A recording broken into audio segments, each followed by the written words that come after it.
আসসালামু আলাইকুম।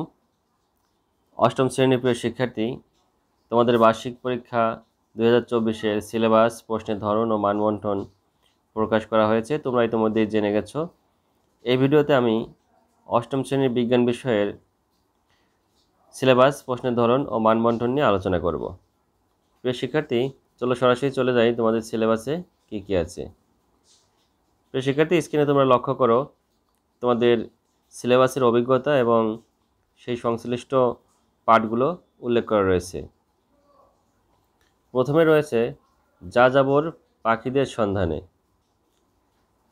যাযাবর পাখিদের সন্ধানে এই অভিজ্ঞতার আলোকে আমাদেরকে পড়তে হবে অনুসন্ধানী পাঠের অধ্যায় 7, সূর্য, পৃথিবী ও চাঁদ, 7.1 থেকে 7.63 পর্যন্ত।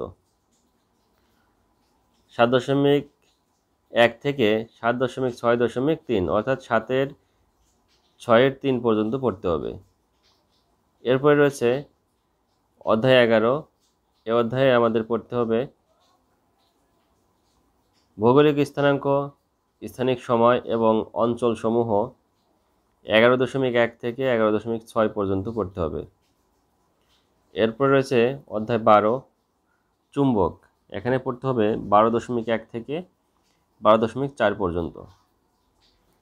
প্রিয় শিক্ষার্থী, এরপরে রয়েছে সবুজ বন্ধু। এই অভিজ্ঞতার শিরোনামের ভিতরে রয়েছে আমাদের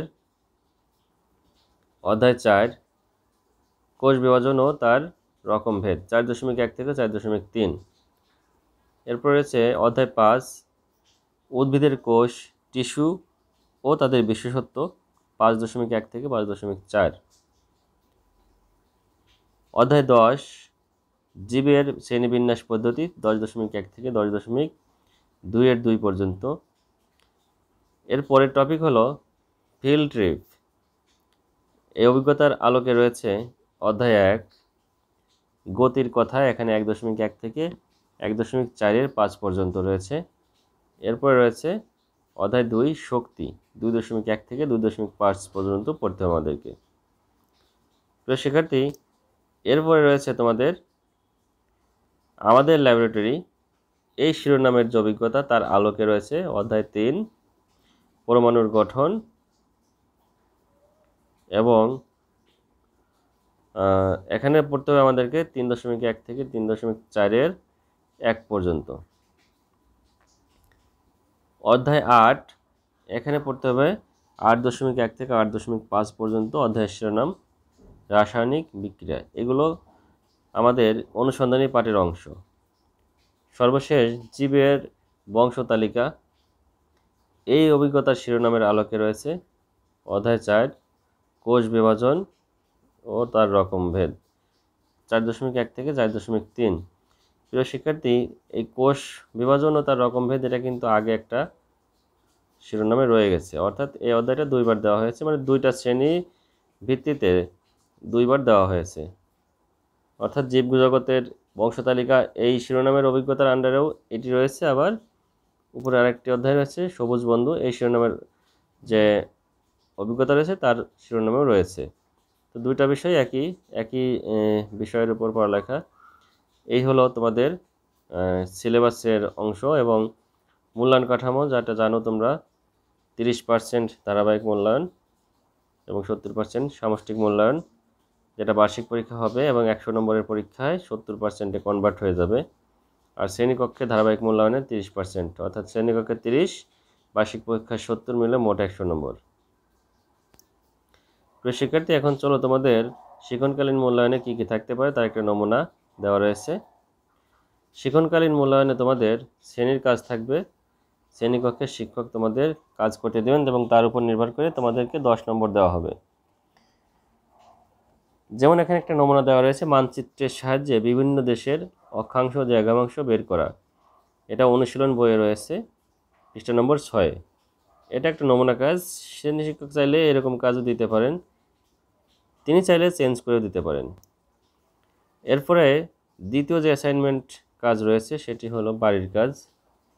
বাড়ির কাজ করতে গেলে তোমাদের যে একটা নমুনা দেওয়া রয়েছে সেটি হলো সারা বছর সূর্যের আলো পৃথিবীতে কীভাবে পড়ে তা পর্যবেক্ষণ করে। সারা বছর সূর্যের আলো কীভাবে পৃথিবীতে পড়ে তা পর্যবেক্ষণের জন্য কাগজের বাক্স তৈরি করো। এবং এটা অনুশীলন বইয়ের পৃষ্ঠা নম্বর 27 থেকে 28-এর মধ্যে রয়েছে। এরকম অ্যাসাইনমেন্ট বাড়ির কাজ হিসেবে দিতে পারে, তোমাদেরকে করে নিয়ে এসে স্যারকে জমা দিতে হবে। আরেকটি কাজ থাকতে পারে, সেটা হচ্ছে ব্যবহারিক কাজ। এটার জন্য 10 নম্বর বরাদ্দ।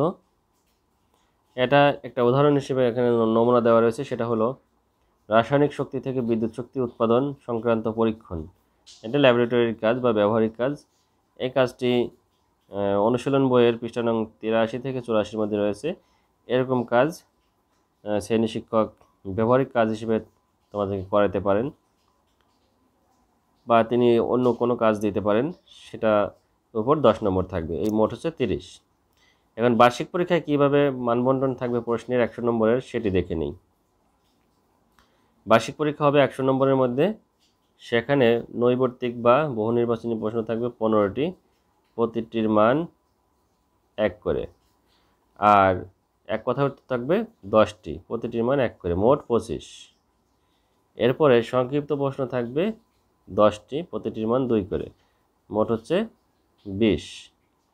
এবং রচনামূলক প্রশ্ন থাকবে 5টি, উত্তর দিতে হবে 3টি, প্রতিটির মান 5, মোট 15।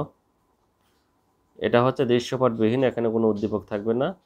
এরপর রয়েছে দৃশ্যপট নির্ভর রচনামূলক প্রশ্ন, এখানে উদ্দীপক থাকবে এবং প্রতিটি প্রশ্নের আবার 2টি অংশ হতে পারে। 7টি প্রশ্ন থাকবে, 5টির উত্তর দিতে হবে, মোট হচ্ছে 40। এই টোটাল 100 নম্বরের পরীক্ষায় তোমাদেরকে অংশগ্রহণ করতে হবে এবং প্রাপ্ত নম্বরকে 70% হিসেবে যা আসে সেটা বার্ষিক পরীক্ষার রেজাল্টের সাথে সংযুক্ত হবে। প্রিয় শিক্ষার্থী, এই হলো তোমাদের বিজ্ঞান বিষয়ের সিলেবাস, প্রশ্নের ধরন, অ্যাসাইনমেন্টের কাজসমূহ, নমুনা বিস্তারিত দেওয়া রয়েছে। সবাইকে ধন্যবাদ। সবাই ভালো থেকো, ভালো মতো পড়ালেখা করো। সবার জন্য শুভকামনা রইল। আসসালামু আলাইকুম।